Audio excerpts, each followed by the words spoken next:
We're fortunate to have Aldine Ketchum with us this evening. Aldine is a respected elder and community leader of the White Mesa Ute. He's a traditional flute player. He makes his own flutes. And I just had a chance to meet him a couple of hours ago. He's the nicest person you'll ever meet. And so he's going to share his music with us.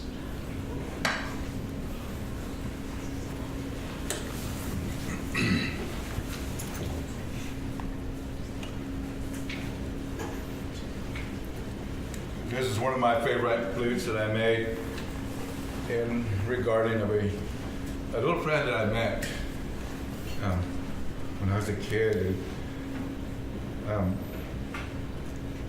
I carved him on here to honor him, and it's a carving of a red-tailed hawk that I raised. I even came up with a song for him, and to start this off, I like to play this song for you. And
Thank you, Aldine.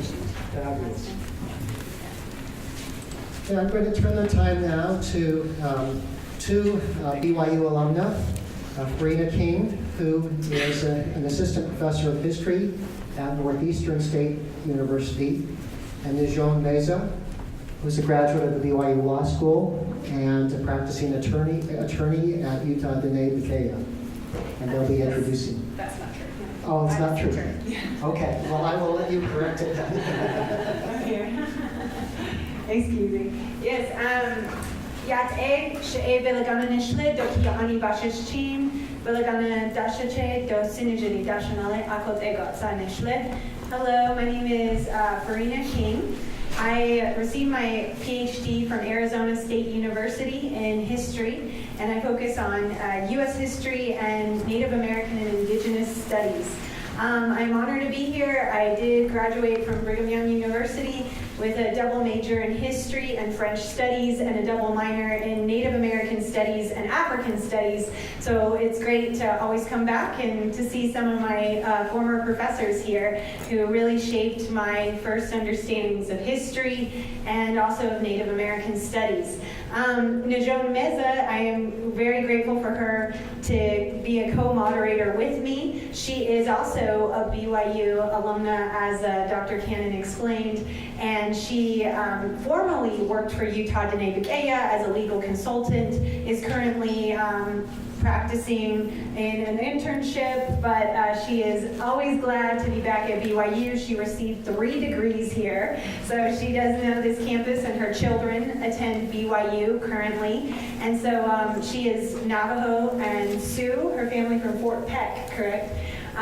So I'm very grateful for her and her expertise in legal affairs related to southeastern Utah.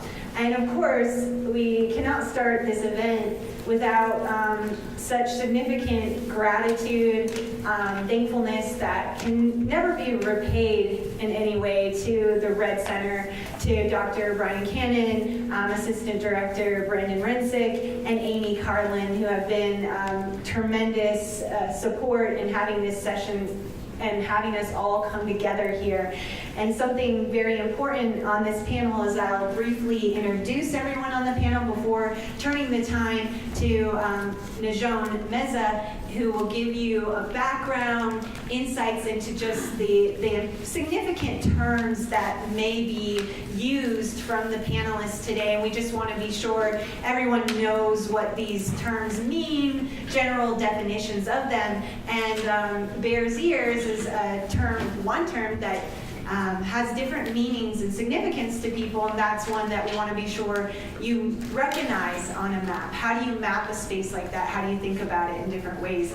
And also on this panel to consider that it was bringing together diverse Native American perspectives and voices who speak as individuals, although many of them are affiliated with different tribal nations, with different communities and organizations, but they are asked today to speak as individuals from their personal insights, and each of them have direct personal connections to Bears Ears, but beyond that, southeastern Utah as their homelands and homelands to their ancestors since time immemorial. So that's something that everyone on this panel shares, are those personal and direct connections to the landscapes in southeastern Utah that are currently in different forms of media and in different forms of debate and controversy around what has been known as Bears Ears, right? And in different terms in indigenous languages, but primarily in the county where historically these issues have been very prevalent in San Juan County of southeastern Utah. So each of these members here have been residents, or their families are residents of that county as well. They are citizens of that county. But the diversity of their perspectives, that they each come from different backgrounds, expertise, experiences, viewpoints, helps to dispel the idea that Native Americans are all a monolithic, homogenous group that all share the same insights and experiences. It's not. Is something that this panel also helps to dispel and show the diversity and variety of different insights and perspectives to landscape, to history, to their own stories. And first we have Mary Jane Yazzie sitting here from White Mesa Ute community, and has been a consultant, worked with various scholars about White Mesa Ute histories, such as Dr. Rob McPherson, and she has been in different circles, served on the board of currently serves on the board of Utah Denebik Eya, and has been on different boards in her community and a leader among her community. And we are honored to have her here with us today. Next to her, we heard from him his beautiful flute playing, Aldine Ketchum, who is a world-famous flute player, played for the Olympics when they were in Salt Lake City, and has learned the tradition of his ancestors of how to make flutes and traditionally play them. He also is very involved with White Mesa Ute community, his home community. They're born and raised in that region. And Angelo Baca, who is a PhD candidate in visual anthropology at New York University, is of Denebik Eya and Navajo, as well as Hopi, also related to, I found out, Aldine Ketchum. So, when you invite everyone from the same area, we do have relatives. We are very closely related. Some of them may be related to me by clan, and that's how the ideas of kinship and different relations happen. And Angelo Baca also is working as a cultural resource expert for Utah Denebik Eya, and he is a filmmaker, made a documentary called Shosh Jaw. We wish we could show it to you here today, but please follow him. He does showings throughout the country and has spoken publicly to various audiences, and I am grateful to have collaborated with him before at different universities throughout the country as well. And then we have Byron Clark, who is vice chairman of Blue Mountain Dene. And these are terms, again, that Najon will help to explain. And he is from southeastern Utah, has lived in different parts of the area, but primarily Blanding, Utah, and is Navajo Dene.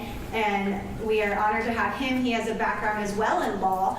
Got his legal degree, his law degree from University of Nevada, Las Vegas, and had explored and worked in international law, and then now works for Utah Navajo healthcare systems in southeastern Utah. So we also appreciate him making the journey here generously to come and be involved. And he has volunteered in many capacities, even as a firefighter volunteer in his community.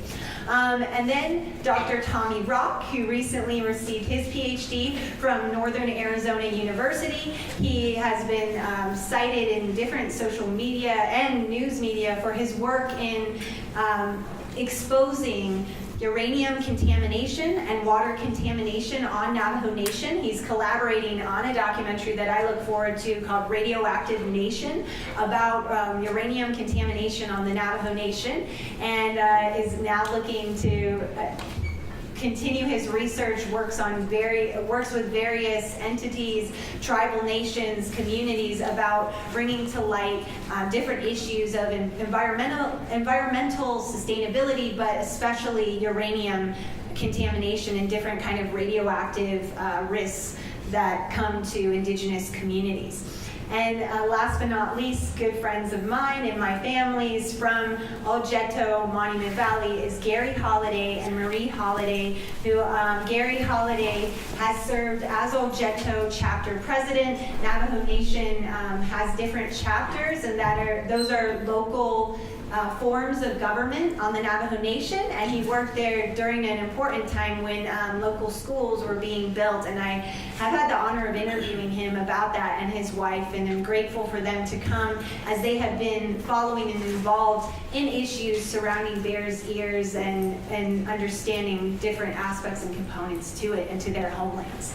So thank you to our panelists coming today from White Mesa Ute and Navajo Nation in San Juan County, Utah. And I will turn the time to Najon to give you just a brief overview, background to different definitions and terms that our panelists may use. And then my key goal is to play timekeeper the best I can and ask our panelists. We have very specific questions addressed to them that ask them to speak from their background and expertise. As you can tell, they are very diverse, come from different insights and training and experiences. So the questions we ask will try to be specific for each of them, and they have about 6 minutes to address those questions. And then, as explained earlier, there are no cards that are being passed around. If you need one, there are volunteers from the Red Center. Can you raise your hand, volunteers from the Red Center, so they know who you are? Dr. Buckley and Dr. Rensick, they will collect the note cards if you have them. That's how you write down your questions. You may choose to not include your name or include it, and those will be gathered and given to us to address for the questions and answer portion of today's meeting. Thank you all for coming during this busy time, and I will turn it over to Najon. If you do write a question, even if you write it early, just pass it down this way. Pass it to the end. Set them on the floor over here in the aisle, and we'll gather them down there as the panel continues. Okay, can you hear me? Thank you. So just before we start, I do have to take a minute to recognize the fact is I was at a Native American alumni chapter meeting just before this, and even the director of the Multicultural Office recognized and honored the fact that we are visitors on ancestral land and belong to the youth. And so I do want to make that acknowledgement and be respectful in that manner. So thank you to you Indian people for their ancestral land. We are visitors here. This is Bears Ears, beautiful, magnificent, and that is just a small portion of it. That's the Bears Ears Buttes, the center of what we're here for today. I'm going to go over a few things, just the timeline, what the Antiquities Act is, the Federal Land Policy and Management Act, tribal sovereignty, and legal challenges. Before I start too, I probably, in between the Antiquities Act, is make a quick definition of maybe what a national monument is.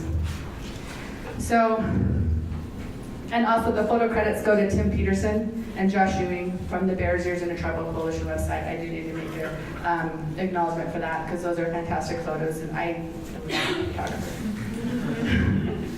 So since the 1930s, both the federal government and the tribes have been looking for ways to protect the area. It has been sacred to them since time immemorial.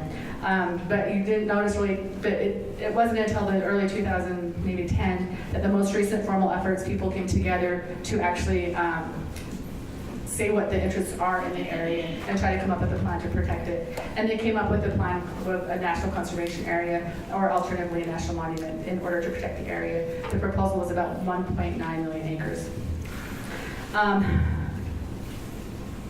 The Bears Ears National Monument was designated after efforts to work with San Juan County and Navajo Nation to get the area protected, and Rob Bishop was part of efforts to get it protected under what's called the Public Lands Initiative. When those talks failed and things did not happen, then the president declared it a national monument on December 28, 2016. Since then, the key point is December 4, 2017, Trump proclamation shrunk Bears Ears into two separate, significantly smaller monuments, eliminating 85% of the national monument to Shashja National Monument and Indian Creek National Monument. And the week of December 4th, several lawsuits contesting the presidential authority to reduce, modify, or eliminate national monuments. And in early January 2018, Representative Curtis, who represents that San Juan County area, introduces House Bill 4532, which basically reinforces the Trump boundaries with Obama protections without tribal, and they did it without tribal government consultation. Nijan, I think maybe if you pull the mic a little bit away from your mouth, it'll... Is that better? Yeah, okay. It's kind of hard. It's just not a regular microphone. Yeah, It's just if you talk too directly into it, we hear your breathing. Is that better? Yeah. We appreciate this participation. My breathing offends you? Okay. This is the map of Bears Ears. The dark area is what the National Monument Proclamation from December 2016 was. And if you look at it, it looks like a bear with a feather, which is awesome. And then you see the part in red is the Indian Creek National Monument as designated early December 2017, and the blue is the Shashja. Only 15% of the national monument remain under recent actions, as well as what Trump did and what Representative Curtis is trying to do. But let's talk about how it worked in terms of getting the national monument. A national monument provides protections.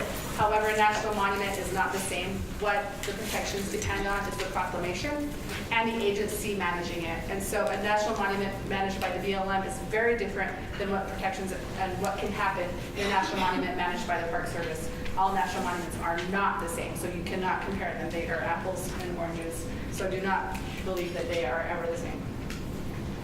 The Antiquities Act of 1906 is what the authority with the president used to declare this a national monument. And the two key phrases, the key two parts of it are that it can protect historic landmarks, historic and prehistoric structures, and other objects of historic and scientific interest, and confined to the smallest area compatible with proper care and management of the objects protected. Since its establishment in 1906, 16 presidents have used it to designate several national monuments. The main points that you need to be aware of is congressional delegation. Congress can do anything with land. They're the only ones who can do it. However, they delegated authority to the president to use at his discretion, mainly in times when a common solution could not be reached. A resolution could not be reached by the people themselves in Congress. And so in order to protect it and prevent it from damage, the president has that authority with these two things. Over years, it's been used to also to include the preservation of scenic beauties and natural wonders and curiosities, and that has been upheld by courts and has never been challenged, and so it is accepted. Congress can change that. Once it's been done, Congress always has the chance to change it. It does not mention, there's not a single word in there that allows the president to undo, modify, or revoke a national monument, and that is the challenge in what's in the courts today. Congress understands that after any Antiquities Act designation, they can always come back in and change it. Congress has that power anytime. And they haven't. And has the president reduced a national monument before? Yes, about twice. But all of them were prior to the Federal Land Policy and Management Act of 1976. And one of them was during the time of war when they needed the timber that needed to be taken care of. And the other one was just for minor things that were because the boundaries weren't quite right according to surveying things. Federal Land Management Policy and Management Act, or otherwise called FLPMA. It's the managing document for the Bureau of Land Management and how they do. And when they did it, they did not modify the Antiquities Act at the time. They repealed several other laws because it incorporated that, but they left the Antiquities Act as it is. And I know that in terms of using legislative history to interpret things, sometimes they'll use it, but as an attorney, you know that they would go to the plain language of the statute first. And so that is what the Supreme Court will use to interpret any intent of the legislation, which is why it's in the courts, because people sometimes insert their own meaning. Tribal sovereignty is an important aspect of this, although not the focus of the panel. Tribal sovereignty is this key paramount concept of this conversation. It is important to know that tribal governments have a unique relationship with the federal government in terms of to protect their lands, to protect their interests on ancestral lands, and it's their ability to govern themselves and its ability to work with its neighboring sovereign governments. Tribal sovereignty is a very important aspect that cannot be overlooked. And even though we're talking about different perspectives, it comes down to what the tribes say, and that is the paramount thing, because they are the ones that are responsible to their people to look out for tribal interests, which are very different sometimes than county interests or interest for me as an individual when you're looking at the whole community as a whole and what the tribe is in terms of the tribal interest from time immemorial that they've had. That is that the only reason why their culture has existed as long as it has and has been preserved is because of that tribal sovereignty. The federal government, the two key things that you need to be aware of are the government-to-government relationships that have to consult with prior to taking actions that affect federally recognized tribal nations. You hear consultation. This was how the tribes got the designation, is they were working directly with the federal government, negotiating with the federal government that they could do for these interests as a government-to-government relationship, which means they're officially elected tribal representatives, chapter presidents, chapter delegates, not just any individual off the street. It doesn't matter if you're a tribal member or not. It has to be done government-to-government. The other thing is self-determination. Is that self-determination, a key concept of tribal sovereignty is self-determination. Tribes can identify problems, come up with solutions, and implement these solutions. And so that's one of the things that it stems back to the early 1960s, and the practice is what helps keep them going and sustain it, to keep their interest and to keep their tribes going. And then in terms of tribal governments and support of Bears Ears National Monument, in addition to the tribes of the Bears Ears Intertribal Coalition, and I'm going to describe that a little bit later, there are 5 tribes of the coalition. There are several other tribal nations and organizations that supported the National Monument in the campaign and since, including several of the tribes in Utah, Paiute Tribe of Utah, Confederated Tribe of the Goshen Reservation, Southern Ute Tribe, Utah Tribal Leaders Association, which includes the 8 tribes in Utah, all Pueblo Council governors, the National Congress of American Indians, which includes several tribes, many. And they consulted with numerous times with the Obama administration and members of Congress to have protections implemented. The tribes filed suit against Trump, and Trump's publication, most legal scholars say it's unconstitutional, but there is a severability clause in it, which could mean that it could affect it or not. That if any provision of the order, the remainder of the order and the application of its other provisions shall not be affected. And so the scholars anticipate the court's finding in the least the small provisions as being unconstitutional, but we'll have to see what happens with that severability clause. Again, this is the map of Bears Ears of what we're talking about. And I think our first panelist is Mary Gary Holiday. Okay, so as a timekeeper, I'm gonna sit in the front seat and I'll kind of wave this when that means you need to wrap up. Oh, you got it? Okay, thank you. We're good. So we have someone there, and what? Oh, thanks. Yeah. Don't hold it too close, they can hear you breathe. First, we'll address. Can people scoot in? Sorry, we still have some people arriving. So please scoot in if you can, so we can fill every empty seat.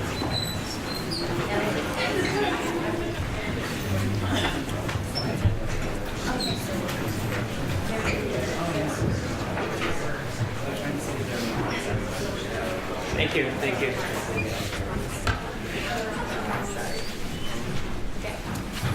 Thank you. Have people sitting in. Good. Awesome. Thank you so much. So first, we have a set of questions for elders on the panel.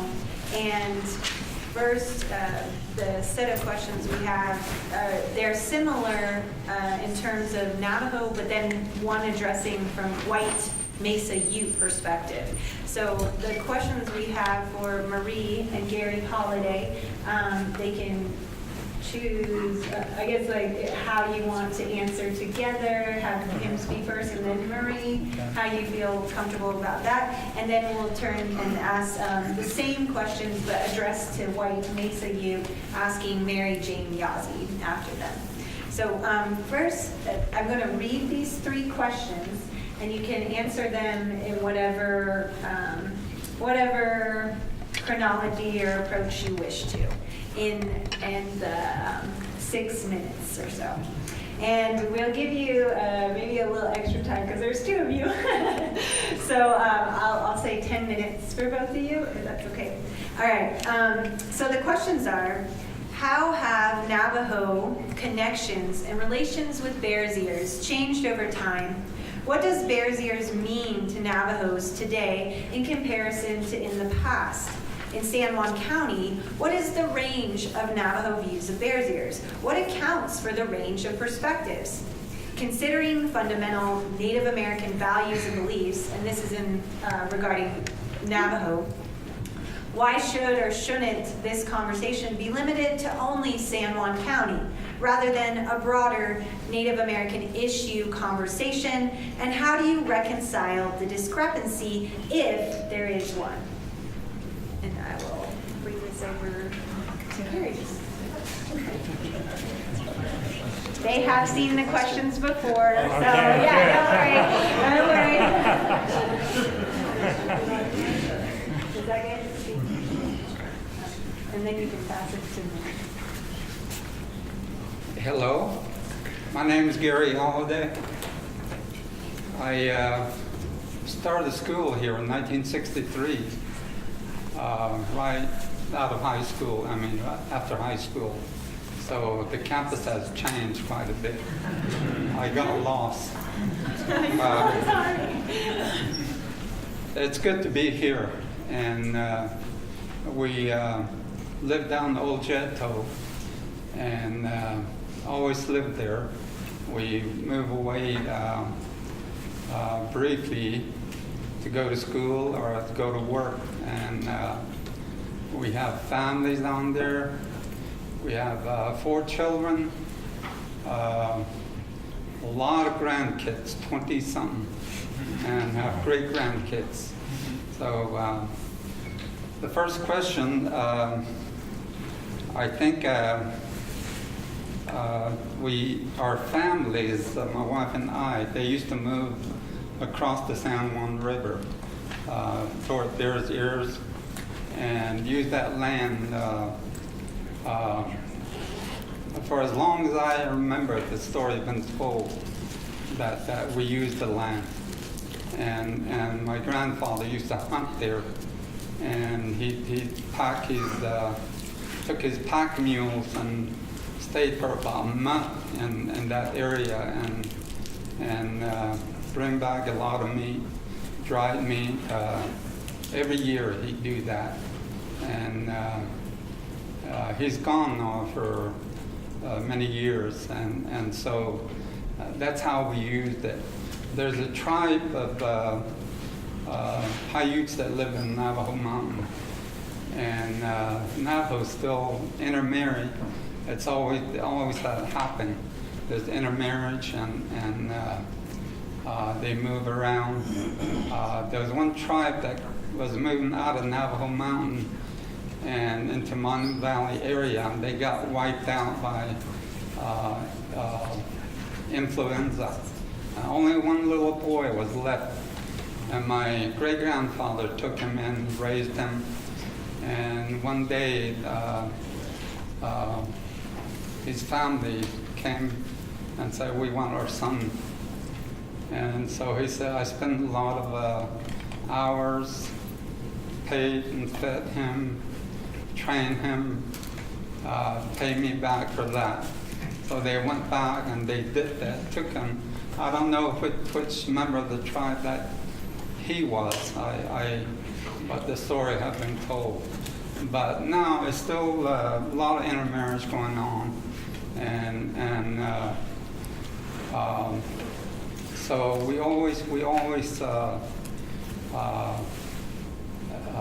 work together, and although there have been differences arise over time, and so I suppose it's like this the issue that we have, and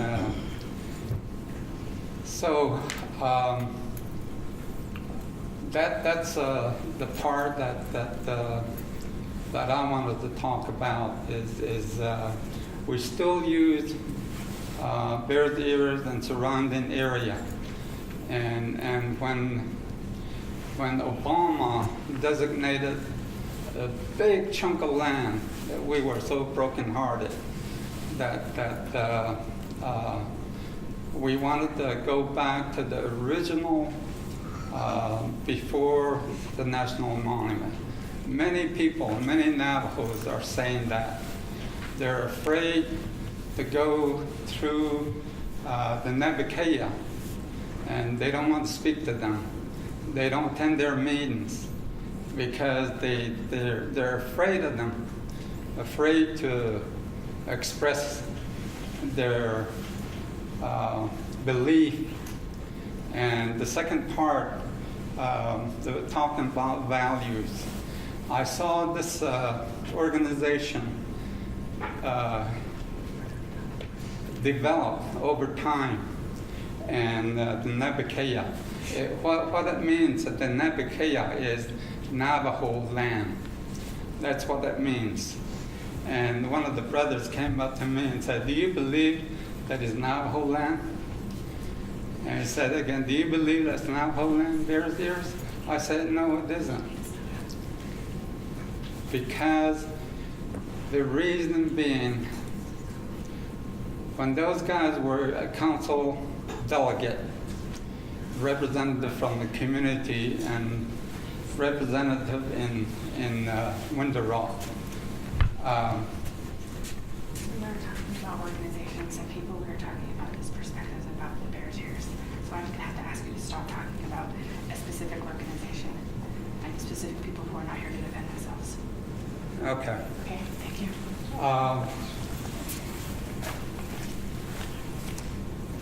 Anyway, what the Navajo Nation did years ago was the tribal council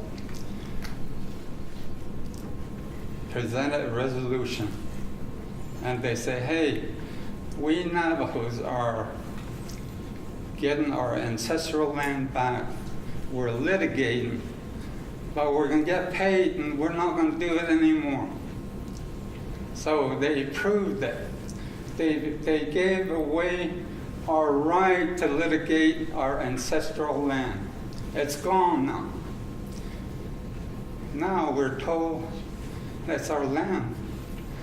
These things are not correct to me. There's something wrong with that. Our people being told that was our land, that's our land. And people are falling for it, our Navajo people. Those days are over. We can't get it back. The values I'm talking about. And this group of people, they express hatred, bigotry toward the Mormon people, toward the white people. How can we support an organization like that? Me, I cannot. All humanity should be equal, treated alike. Thank you. Thank you. All right, Marie, do you have response, insights as well? in just 5 minutes to watch.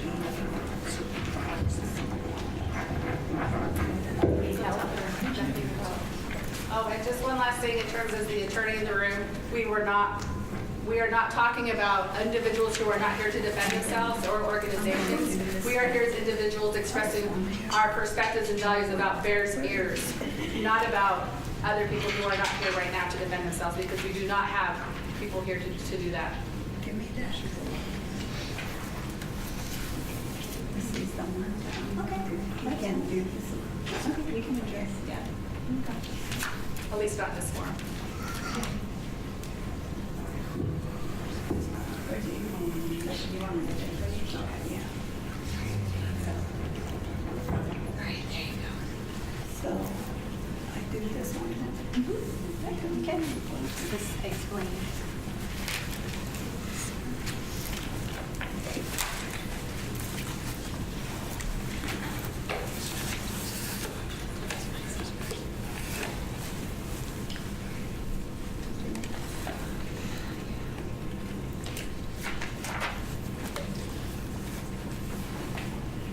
This one, excuse me, this one that I'm going to do is considering fundamental native value and belief. Why should or shouldn't this conservation be limited to only San Juan County rather than a broader native issue conservation, excuse me. And how do you reconcile the discrepancy, if there is one? I've been listening to a lot of people on this issue about having to be a local issue instead of, really broader. And the reason why they feel that way is that because we're the local people are the ones that are using the resources in the San Juan County. And this national monument that we're having right now at this time should be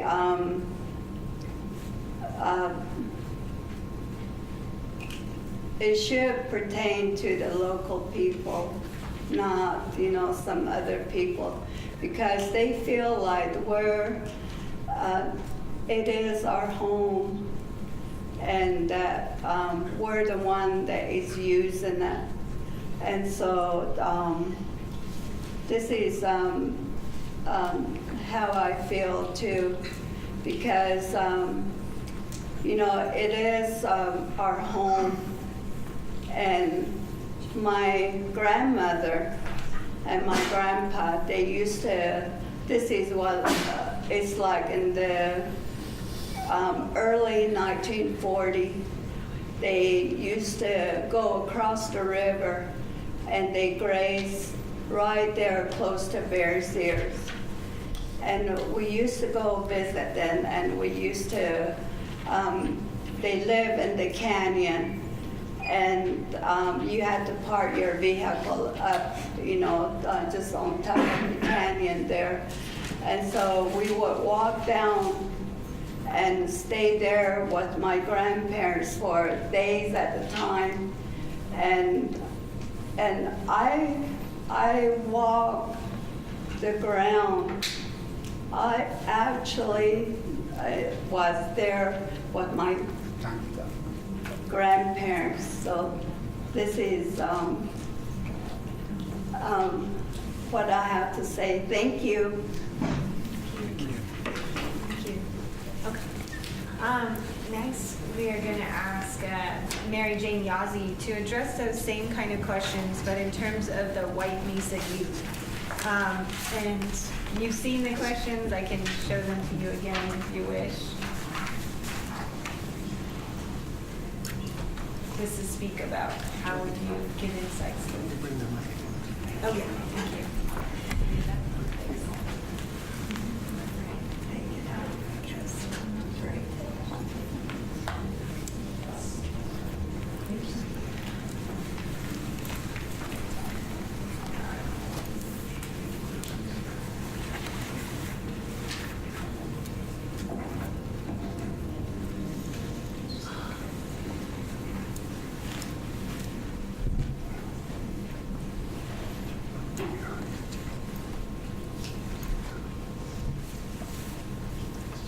Good evening, everyone.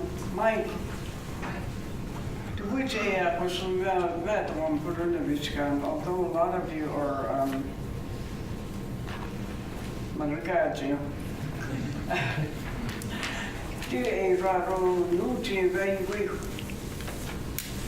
That I can say these words in my own native tongue. Nunania Mariazi Rai, and I'm from the Ute Mountain Ute tribe. Our headquarters is located in Toyoak, Colorado, and we have a reservation across in Utah, the southeast corner. And that's where I grew up with my family. And what I would like to get across is the first question about the connections and relations with Bears Ears and how it's changed over time. We a long time ago, when my great-grandparents lived in the area of Allen Canyon, which is just down the hill west of the Bears Ears. I grew up right in that area, and like Mr. Holliday stated about the abundance of meat for our families. My grandfather, my uncles, they did a lot of hunting on horseback, and they'd bring back meat. And my grandmother, my mother, my aunts, they used to jerky the meat for the use for winter. And so I know and I feel that today there aren't very many people that go out and hunt from our area, maybe just a handful. So that has changed right there, where before we were able to gather what we needed. Herbs, berries, nuts. But as time passed, I realized that when you don't use any of those things, they don't grow in abundance like they used to before in my great-grandparents' lives. So that's been the biggest change there for us, Luigi, because the people of San Juan County have put a lot of restrictions on the hunting. The use of going out and hunting for your meat for the winter. And I feel that's been the biggest change in our area.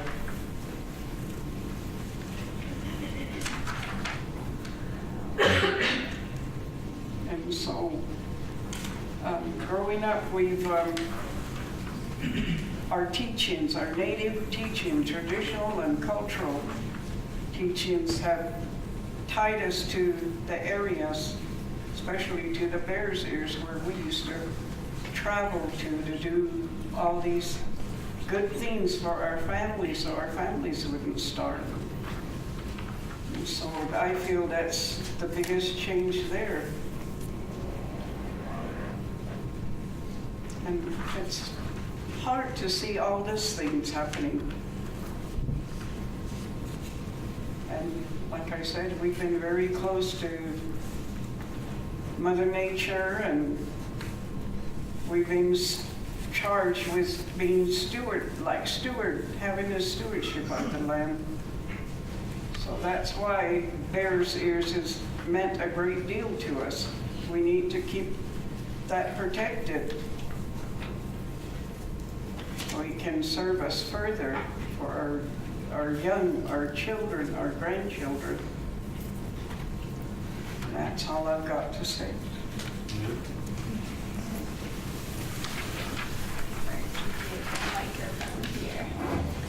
Thank you very much for addressing those. As you can tell, this is very personal, and each of them have their family stories, the experiences of being in the landscape, not just themselves, but their ancestors, their forebearers who have been connected to the land and used it in different ways. So thank you. Next, we have questions for Aldine Ketchum that I will lay out. And again, it sounds like a lot, but we did send these out to them for their review beforehand. Oh, okay. I'll read them out loud. Is why do the debates and concerns surrounding Bears Ears matter for Navajos and mountain youths, but especially white Mesa youth, and this from where Aldine Ketchum, his community. What are the connections between cultural resources and public lands in San Juan County? What are the spiritual meanings and significance of Bears Ears to the white Mesa youth community? You may want to explain the relationship between the two. Please keep in mind that attendees may not be familiar with the bear dance and Native American cultures and traditions in general, which Aldine is very involved in and connected to these different kind of ceremonies and traditions of white Mesa youth and Bears Ears in that region.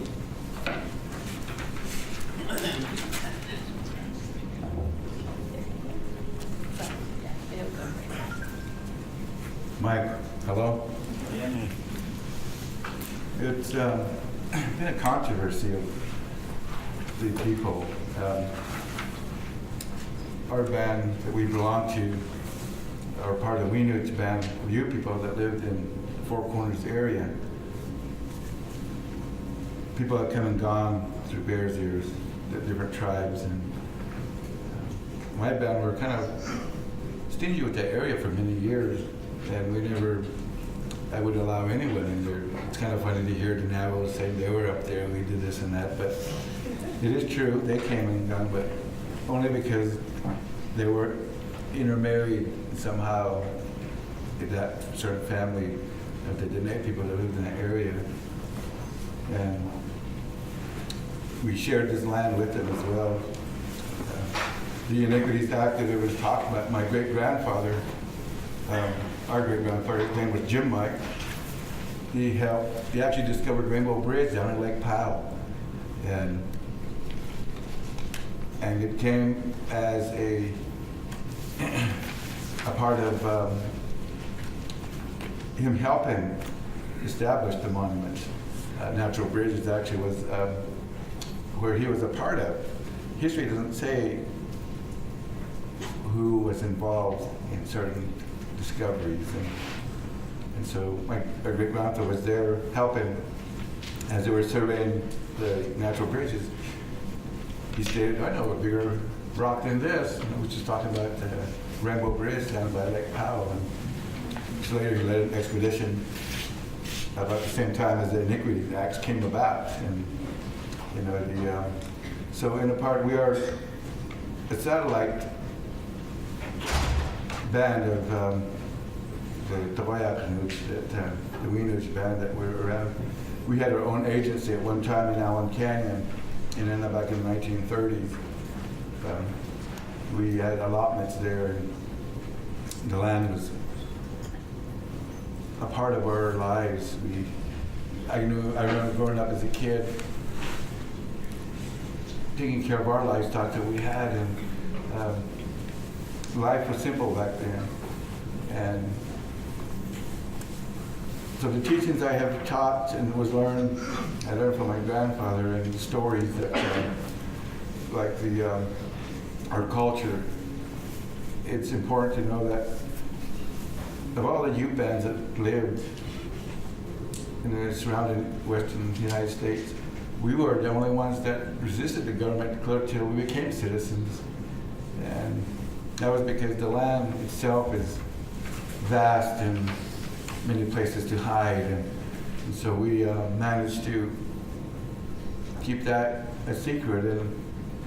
And we lived down by the rivers during the winter months, down by the San Juan River. During the summer, we'd go back into the mountains. And so the area we live in now in the community of White Mesa was part of our winter home. And so it's checkerboarded now through the whole county and the land base. And we have land throughout Allen Canyon still where we live. And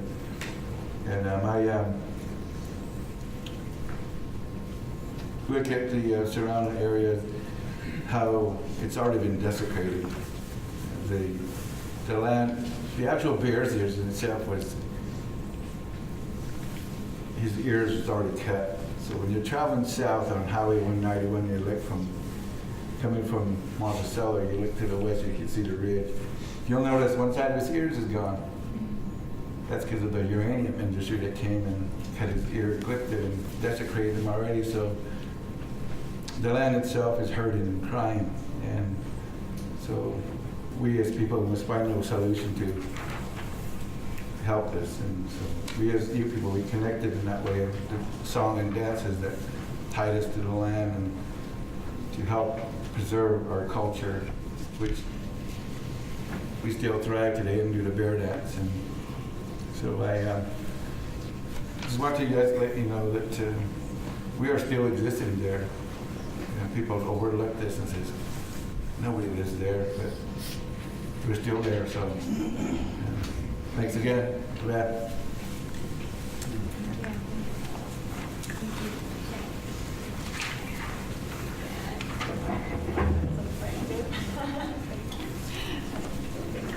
All right. Next, we have questions to address for Angelo Vaca. What are your experiences with Utah? What? Before you start saying Najon has some definitions to explain, but should I read first the questions? Okay, I'll quickly read the questions out loud. What are your experiences with Utah Diné-Bikéyah and the Bears Ears Intertribal Coalition, and what is the significance of Bears Ears to the 5 tribes of the Bears Ears Intertribal Coalition? Please consider and share insights from your film, Josh Jaw, keeping in mind that most people will be unfamiliar with your film, have not seen it before. And Najon just wanted to explain differentiation between the groups.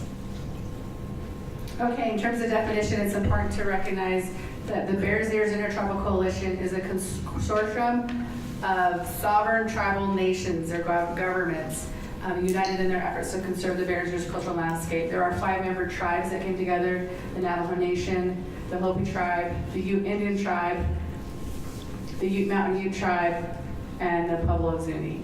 And it's important to recognize they are sovereign tribal nations again. And so they are considered the same, as a government. And they organized in 2015.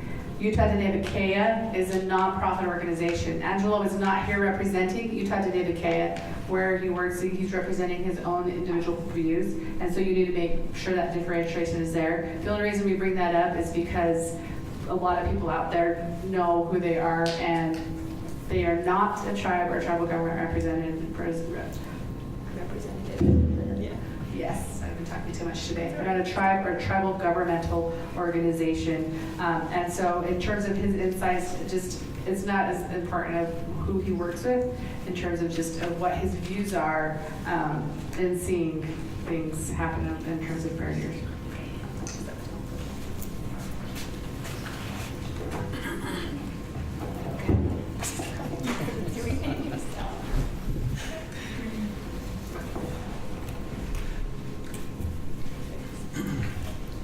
He's the filmmaker, so I'll let you read it. Thanks, Karina. Thank you, Joan. Thank you, Red Center, BYU, everyone for inviting us. I think this is a great first step in having these conversations, which we need to practice having, because it takes a lot of energy and effort to have civil discourse in a peaceful and good way. And for me, that's what Bears Ears represents. That is historically, culturally, and spiritually a significant place, because that's where we had these discussions in the past. And a lot of people don't really realize that, but the peace that was made between many of these entities, many of these sovereign nations, that happened at Bears Ears. So some of the earliest interactions of the people, our ancestors, happened there. And this is the way that we're practicing it, and we're relearning all that again. So I just wanted to express my gratitude and be thankful for this time and opportunity that I have, that we can talk this way to you. Because, even though you may not be familiar with the place, I think you understand the concepts. You understand the significance of a sacred place and ancestors and genealogy and lineage and heritage. You know the importance of that, simply for the fact that you're here at BYU. I actually grew up a small portion of my childhood not too far from here. I am familiar with BYU as well. I roamed the halls when I was little. So university settings are not uncommon to me. Everything looks smaller now. This feels like home as well. And how many of you guys have been to southeastern Utah? Anyone? Okay. Have you guys been to San Juan County? Has anyone been to Bears Ears? Oh, wow, that's a good sizable amount of people. That's great. That way, I think you're kind of evoking that relationship that you have to being in that place. When you actually put your feet on the ground and you breathe the air, you take in that nice pine, and you see the hot summer sun, it's a different experience, right? It's not the same as being here in this valley. And I think you can get that connection, and you can understand that deep down in our DNA, we have that connection. And although some people say that, they have a heritage and a history there, it's a few generations. But when we say it, we mean a few hundred generations, okay? It's very deep down, it's all the way down. We have that connection. So for us, I think it's important to recognize that it is a shared heritage. It's not just Navajos or Utes. It's all the other Pueblo peoples as well. It's everybody who came through there. If you've ever gone through those places and you see the stuff on the wall, they'll tell you the story. There are other people far out of even that 5 tribal coalition that came and visited and traded. There's stuff there like macaw feathers and beautiful things that were coming all the way up from Central America. This was a highly trafficked area. A lot of people came to visit. And a lot of people did all kinds of relationships there. And they had the ceremonial places there, their altars. I think you know and understand that as well as temples and as churches. Those are sacred places and they need protection. We wouldn't desecrate those things that are just outside of these walls. So why would we go over here and desecrate these? These warrant just as much protection. In fact, they're still active. The Pueblo people still come there. They still do their offerings. They still have a prayer cycle. They still acknowledge their ancestors.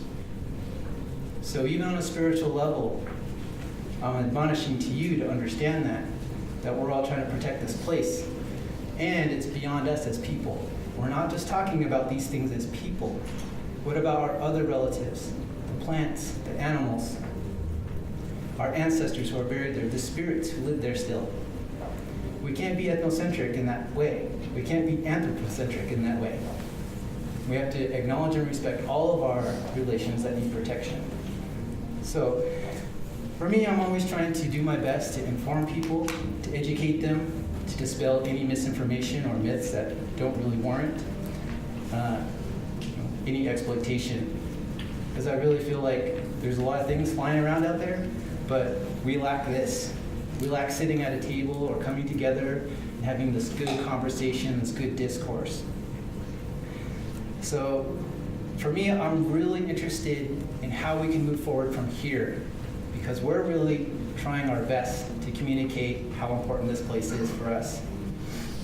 And I'm really proud that 5 tribal nations can actually lay down all their previous historical skirmishes, their altercations, their beefs with each other, and actually work towards preserving a shared sacred landscape. That's unique, that's unprecedented, it's unheard of. And right there is the model for us moving forward. Because if all those enemy tribes could have done that, and they could do it in a good way, I think we could learn from that. And for me, my elders, my leaders, my traditional teachers, they're the ones who have taught me these things, and I'm very proud to be learning under them. So this is like something that I think everybody else can take a closer look at. You may not hear it in the news, you may not see it represented very well. That's why I made the film, because it comes from the indigenous perspective. And that's why I really wanted to share this unique insight that I got to work with all these wonderful, knowledgeable people. And they're great leaders, great teachers, great people. And, you know, their families, their relatives, their aunts and uncles and grandmas and grandpas, and they're doing great work. So I'm proud of them. Yeah. Go ahead. Thank you. I'm gonna maybe stand over here because it's nice. We'll go to Byron, and I'll just read the questions out loud. If you need to look at them. Can I do a definition on Oh yeah. Okay. So the question for Byron Clark is, what are your experiences with Blue Mountain Dene, particularly in regards to issues and matters of Bears Ears? Please share insights coming from San Juan County. Also, please compare with the official position of the Navajo Nation. You may need to distinguish the organizational legal status of Blue Mountain Dene compared to that of governmental Navajo chapters and even the quasi-governmental Navajo-Utah Commission. And Najon is going to, again, introduce us to a little more of those terms. Okay, so it's important to recognize that Navajo Nation is the sovereign entity, and they have 3 branches of government, and you'll have the executive, legislative, and judicial. Of the legislative branch, they have delegates who cover this, the Utah Strip, and they have 3 delegates who officially speak for them to their Navajo governments. They also have 7 chapters. There's 110 in total, but 7 in Utah. And they have the Utah Navajo Commission, which consists of those 7 chapters, which come together, talk about things together. They're a quasi-governmental. It's important to distinguish that from the Blue Mountain Dene community. It's listed as a nonprofit organization. They are a nonprofit organization, but in some respects, Utah has codified them into some things, treating them as a chapter when they are not a chapter. They are off-reservation extension of the ANF chapter. So when you're talking about the chapter, ANF chapter, this includes the Blue Mountain Dene community, and it's important to know the legal distinction in terms of what they're able to say. They're not a tribe or a tribal governmental organization either. She's the lawyer. She's doing hardcore stuff here. And here's another lawyer, yeah. He's not You got it? No, not like this. Yeah. Okay, all right. You got it? Well, thank you, All yeah. right. There is a, yeah, JD and lawyer. Okay, can you guys hear me okay?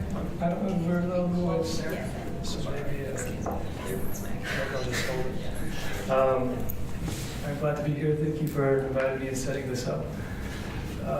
So I grew up, I was born in Cortez. My parents lived in Montezuma Creek, which is just south of the landing on the reservation.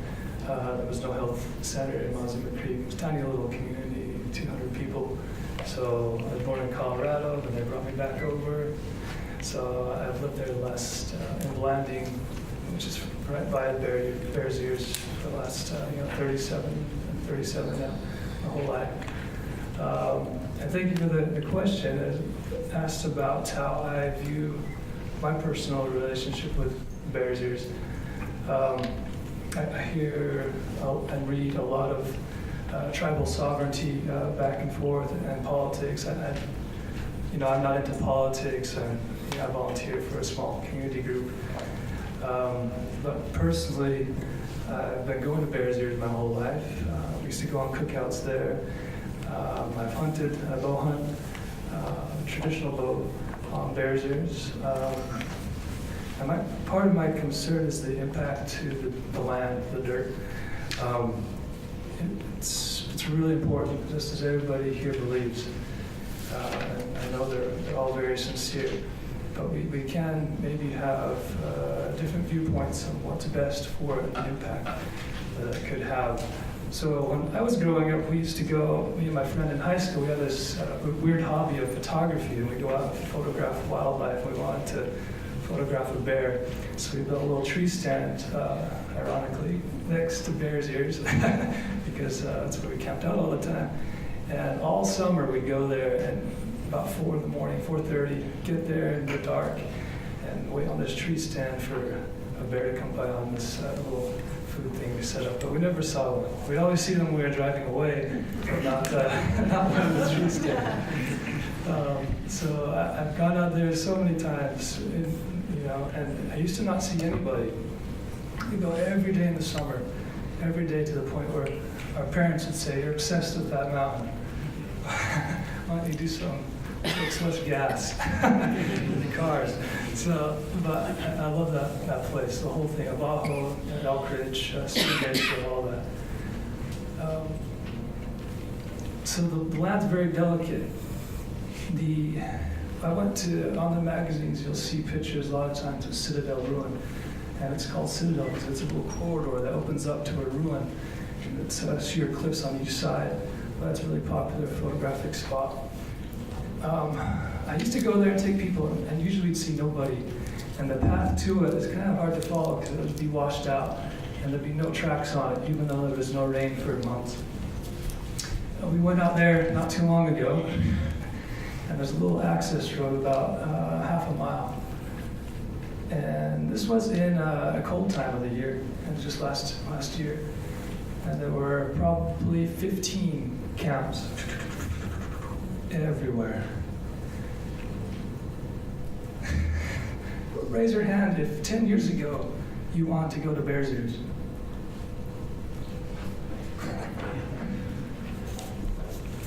So raise your hand now if you'd like to visit Bears Ears.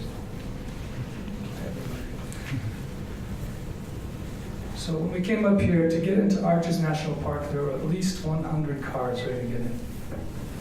Who's been to Zion's recently? Who's been there 20 years ago? Is it different?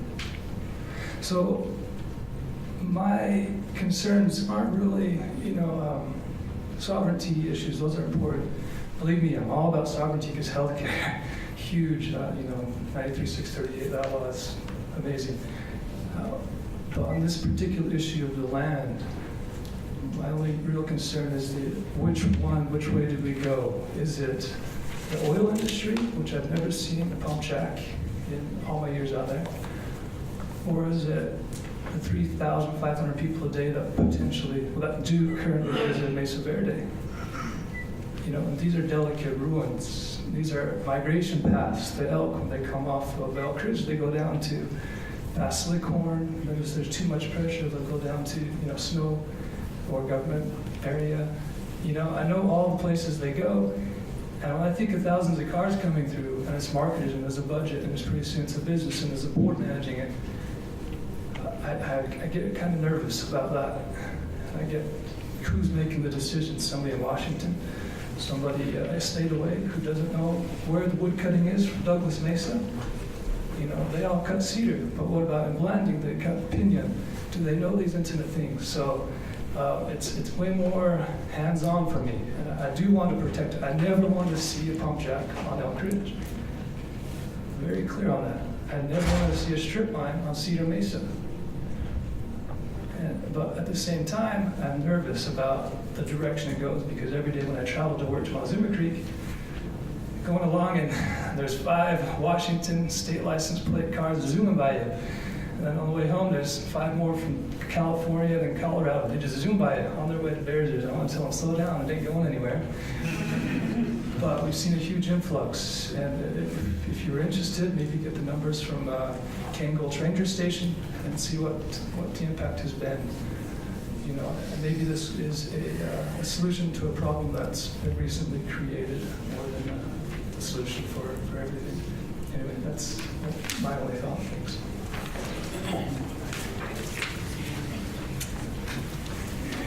Thank you, bye.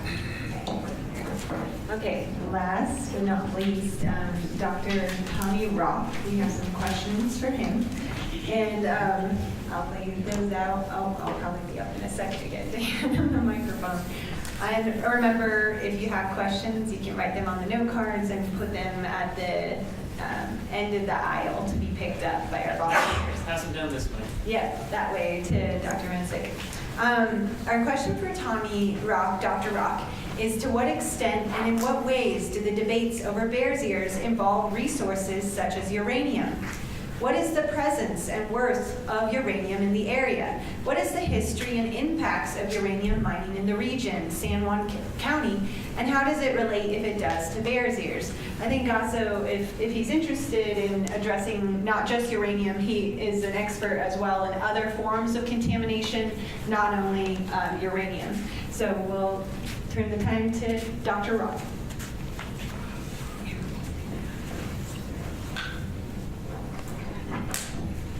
Okay, can you hear me? Hello? Uh-oh. If you want to hold it might be easier. Is it loud enough? It's pointing away. Yeah, the power. Yeah, why don't you hold it close to the kind of sound good on that? Okay. All right. Being soft-spoken is good. Soft-spoken, but very seldom. All right, the first question's about resources such as uranium, because they found ore there, the geology, formation. So there's uranium there, and the presence and worth of uranium in the area. The price of uranium is not only associated with that area of Bears Ears. Uranium is associated with like the whole Colorado Plateau and all. So the worth of uranium so far is, I checked this a little while ago, about around 5 o'clock, close to dinner, and the price this evening was around. The short term was around $21, and long term was $29. But eventually, it's not feasible. They're not going to make a profit. They're going to lose a lot of money to mine there, and I don't know what kind of business will like to do that. Go in there, mine something, and lose a lot of money in the process. So it's not even feasible in that sense. So in terms of cleanup and I sit on the Uranium Remediation Advisory Commission. We work a lot with US EPA, the federal tree huggers, I like to refer to them.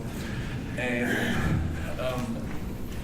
for that, there is no policy, no procedures of cleaning up abandoned uranium mine, but our tribe, Navajo Nation's attempting one.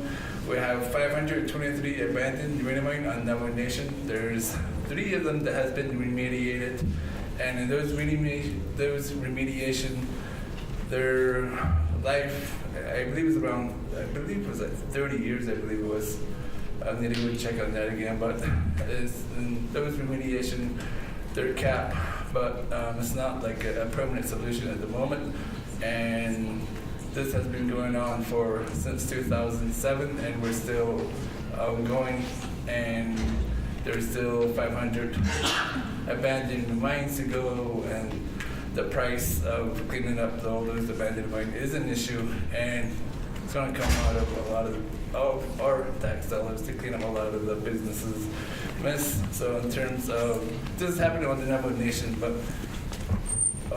in terms of Bears Ears, which is off the reservation, if those businesses do that, I never seen a business that was held responsible in such type of cleanup, such as the uranium mine. And it'll be very interesting to see that. I would like to see that personally, but in terms of Bears Ears, because of the price and for the business to lose money, I don't see that happening. And I know there's a lot of other grassroots environmental folks that would like to see the transition from coal burning fossil fuel to nuclear power plant.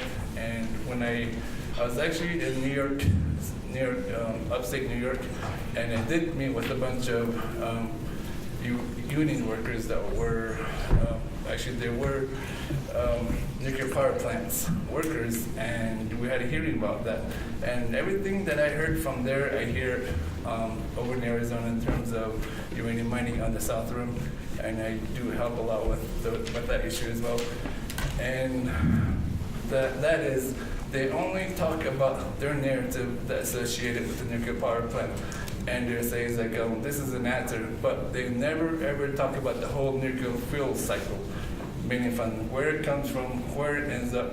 They don't talk about how much greenhouse gases that is emitted.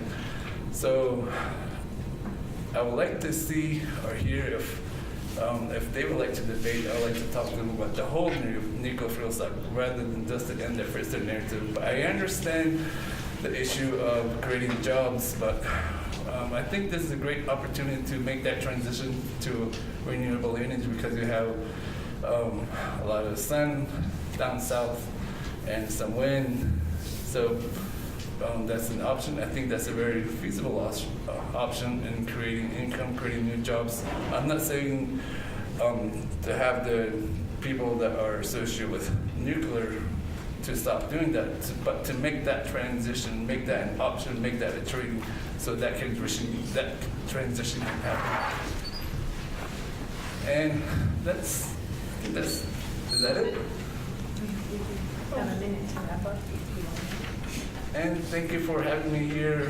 And, the food was good. And the Black Sheep Cafe was delicious. And no man, no, but. So thank you for having me here.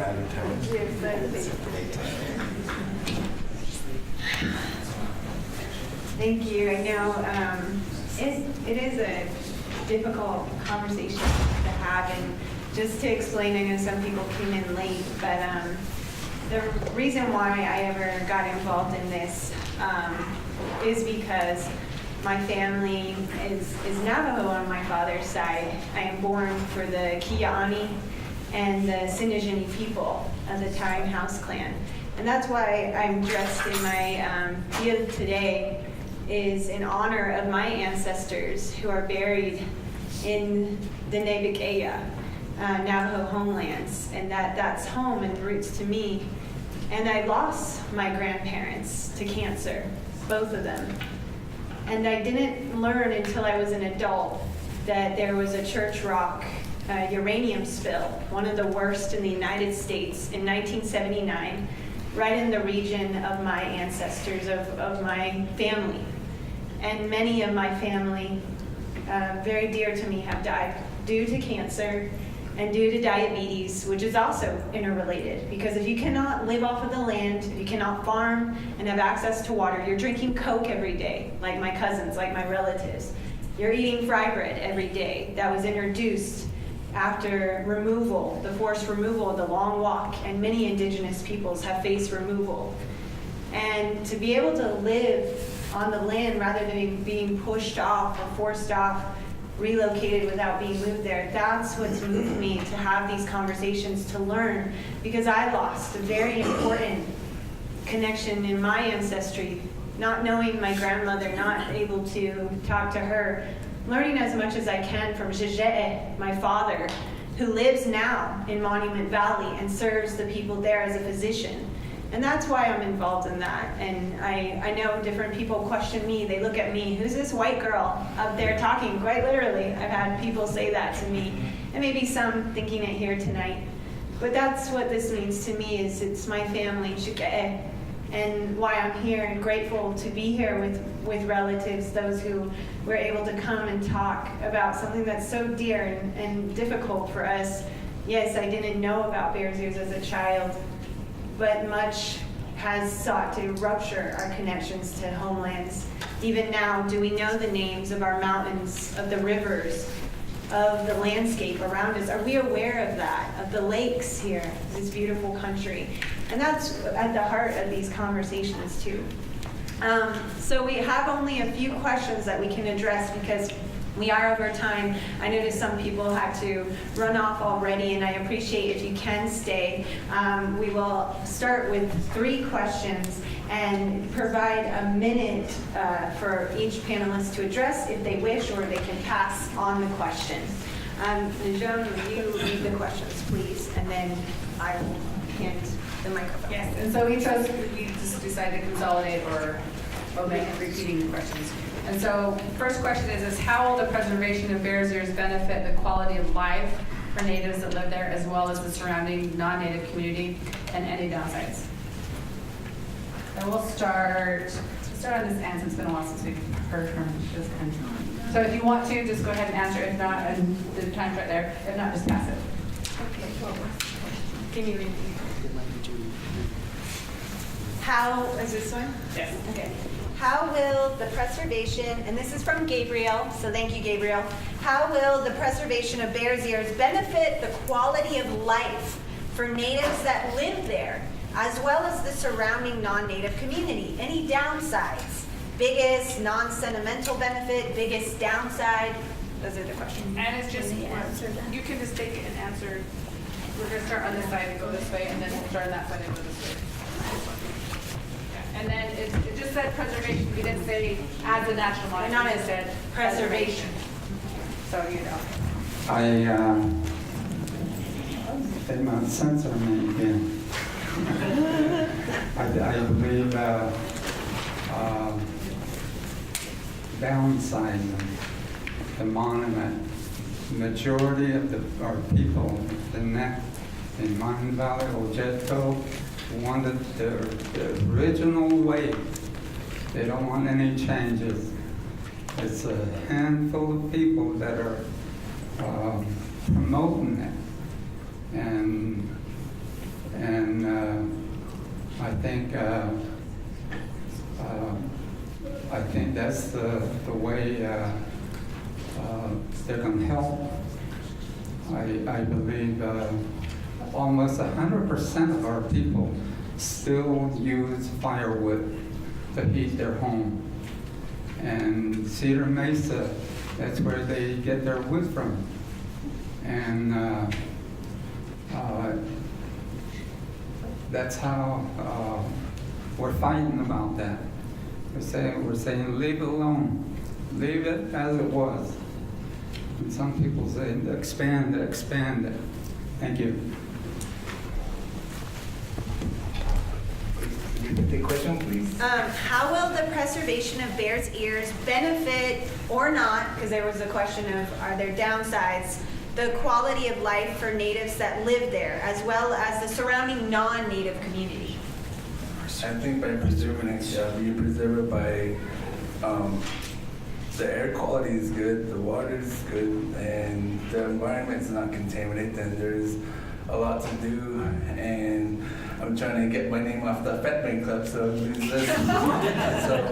going over there will help me a lot, and I think in that sense that will really help a lot, and take my dog with me as well, because he's getting chubby as well.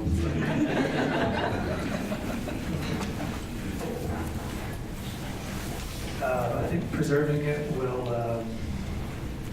for the people there, I guess it depends what they're using it for. The concerns raised by Gary are very real. The tendency for monuments has been to, it's already controlled by the BLM. They've already created a management plan for it. In a lot of ways, it's the same, going to be a similar planning process, most likely. But preserving from what is kind of one of the fundamental questions. Creating a national monument has added a new element that we didn't have before, preserving it from consumers, tourists, I guess. And I use consumers in a friendly sense, but you're very much consuming a resource when you go and visit it.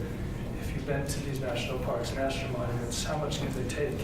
You know, the next 15 years, you'll have to have a lottery ticket to go into a lot of these places, and that's going to take a toll on the land. So that just, it needs to be preserved, but from what and how is the question, I guess.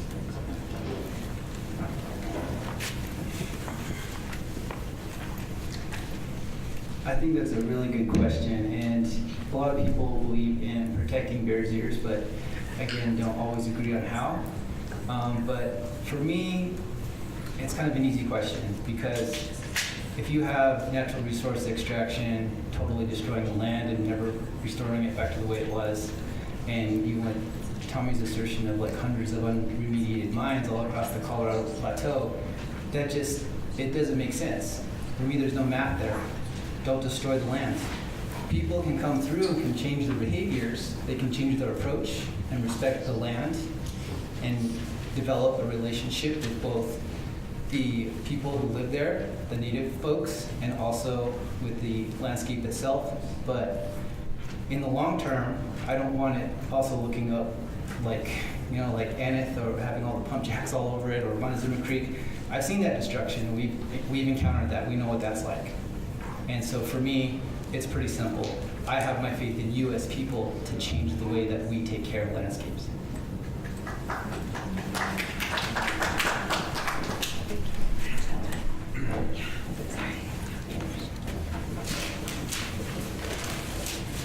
You know, it's in the beginning, my people have always been there, and like I said, we're still there, and we've shared it with everyone that's come along, but we're always overlooked legally. The state of Utah has always looked over us and not even knowing that we're existing and denying us our legal right as citizens, and especially the county. You go to San Juan County, there's not a representative that talks about the Ute band that live there. You know, they say, oh, they're still in Colorado. You know, they're, but yet in reality, we're right next door to them, and a lot of people don't realize that you know, the people are the ones that are going to make a difference here. The next generation that has to deal with this, and so it is up to them and up to us to direct them in the right way to preserve this land for everyone that wants to come and see it, and it's an awesome place. So thanks again.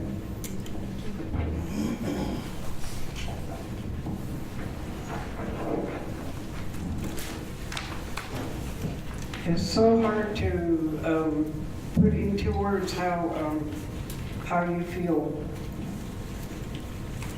after being, like Eldine mentioned, being overlooked and trying to deal with our teachings, our culture, our ties with the land, the mountains, especially Bears Ears. So we're still standing there trying to work our way through these things. And as we've mentioned before, through the word of prayer, every Native American offers their prayers. They go up to the Bears Ears to offer their prayers in special sacred places. And that's what we are hoping for. That's what we're living with.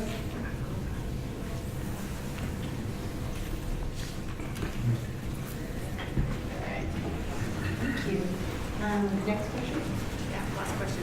All right, sorry if you have to leave. You have one other question? What would you like to see happen in the Bears Ears? What actions do you think governments and our tribes need to take in order to get there? Do you think there can be a permanent solution? So we'll start with Marie. What action do you think? How do you want the question? The question was, what do you think is there a permanent solution to what should be done at Bears Ears? What do you think should be done at Bears Ears? You know, when Barack Obama make it as a national monument, and not everybody was, they didn't really know how it was going to be done. To this day, they still, a lot of them don't know either. And so when President Trump went in and reduced it again, it means that our great Creator is looking down at everybody, and there's something that is missing there. We're not working together, and we need to do that until we work together, and then it can benefit everybody. But right now, the way it is, we're not going to get anywhere with it. Thank you. Thank you. I got another opportunity to say something. I attended that meeting with Governor Herbert and House of Representatives when they went down there. And a number of Navajo Nation Council delegates met with them. And you read in the paper that they wanted to resolve it. That's not what happened. Our council delegate in Navajo Nation, they spoke way out left field, never alluding to the House Bill 4532. Zero, nothing. They were somewhere else talking about it. And here Governor Herbert went down to speak to that issue, and it didn't happen. I think I support what Trump has done. I think that should be permanent. The only people that will make money off the issue now are the attorneys. They're going to make money off it. Years and years and years of it. Thank you. Well, I think preserving it, I think, is by regulating it. It's a way to control the crowd and to control the exploitation of bears. And I think that's the way of doing it, by regulating how people can and all. And I know there's other national parks that are beginning to do that. And I believe maybe a month or 2 months ago, there was an issue of raising the price of national park service to considerably ridiculous amount, like $50, $70. I was like, wow, that's crazy. But I guess it's a way of addressing some of the issues that Brian was talking about.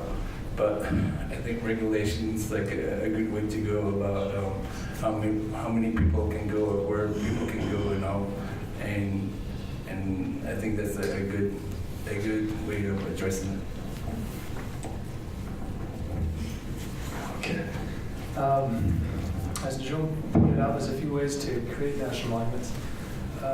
Most likely the preferred way is through legislation. Generally comes with funding. It's probably more permanent than the presidential proclamations. Many years ago, maybe a decade ago, the idea of a Cedar Mesa National Monument was mentioned and debated at the county level for a while. In retrospect, that might have been a good thing to support, because now it was tripled, quadrupled in size, 1.9, then reduced, and now will be a case study for presidential proclamations. Can we unwind it? That will go on for many years. If it can be done through legislation and there's a consensus, an agreement, that would be ideal. Would come with funding, and the preservation of the rules that Tommy mentioned would probably help. But right now, it doesn't really seem like that's going to happen. It's probably going to happen in courts, and then after that, who knows? So I'm not too optimistic about it resolving anytime soon. But I hope it does. For the good of the land, I hope it does.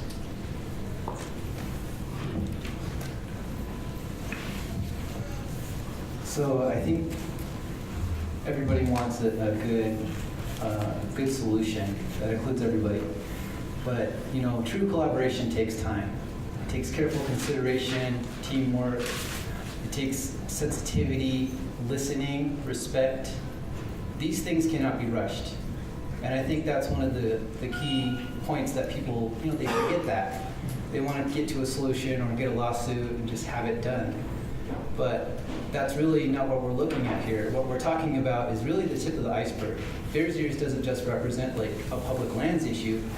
It represents all the other issues underneath the surface. So there's a lot of things going on in San Juan County. There's gerrymandering, there's voters fraud, there's a lot of discrimination and racism that existed there before and exists now. And I think we're all just finally starting to see that come to light. And so for me, it represents something more than just the tip of the iceberg. It represents looking at this in an entirely new way.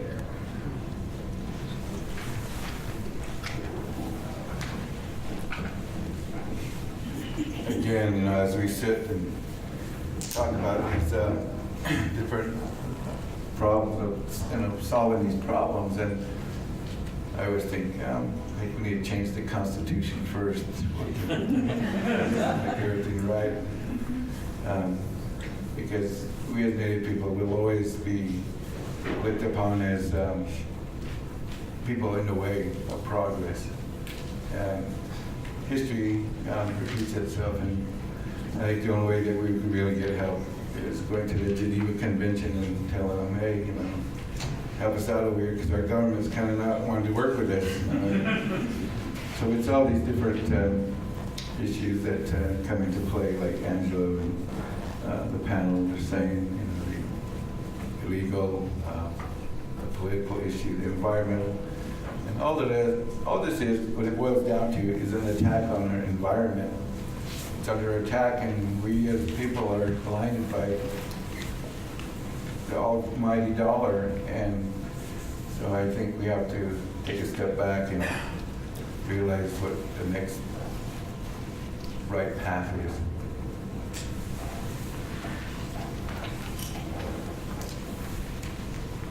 All I've got to say on that question is, through our traditional and cultural beliefs, our ancestors are crying out and saying to us, protect me. And that's all that the Native Americans in San Juan County that are for the monument want, to preserve it and keep it safe for our children, our grandchildren, and our great-grandchildren, and so forth and so on. So it has been a real challenging feat to have everyone come together, and we kind of had a little shaky start with even just figuring out the microphone or different aspects like that. So I want to especially thank everyone. We apologize that we can't address all your questions here, but an important question, they touched upon common themes. And one that really rung out is, what can anyone do to protect Bears Ears, including non-Native American, Native American, however you identify and affiliate. And that is one thing that does bring us all together, is how do we live on this earth? How do we live with the land and protect it in these different ways? And so that question, I think you're already answering that in part of the way by being here, by coming to listen on your evening when I know life, you have families, you have work, you have so much going on, and you're here and you help to create this environment to listen and to have this conversation, because also listening is a part of that reciprocity of being here with your presence. But to continue that conversation, to continue learning, and from that, you will find there is so many different approaches, different ways to protect the land, and decide as well for yourselves, as we are taught here at BYU, we are agents. But when we have actions, they have consequences, and they affect all those around us, living and what we may consider non-living. But for many Indigenous peoples, they see the land and what is considered in what is termed Western epistemology and thought as non-living, they see as living, as family, as a part of who we are. And that's even something shared when I say my clans, Black Streaked Woods people and the Towering House people, that it's a part of, you know, our home and where we come from and where we're headed. And that's a question that I know here at BYU is emphasized with the spiritual connections here as well. So thank you for coming. Thank you for asking these questions and joining us here tonight. We pray that you go wherever you may in safety and be well. Walk in beauty, as the Net say in English translation. And please give a hand to all those who came here, our panelists.